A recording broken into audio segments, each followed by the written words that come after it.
Jack and Koy.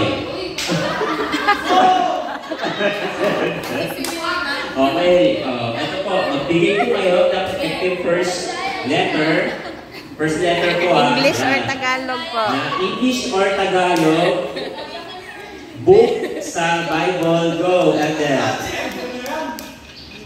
Ano muna? Sagot. Mateo. M. Ano na M? Pindot. Sagot po. Genesis. Okay ka lang. Pindot. Yan.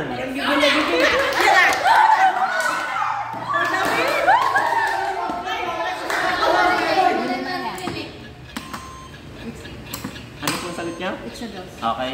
Sige pa, Elder. Elder. O, kawikaan. Okay. Proverbs.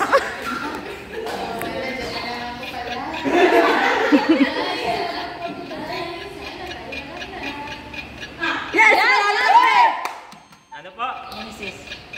Genesis. Letter G po yun. G po yun, G. Opo, sige. Ang points po natin ay sa group 1. Yay!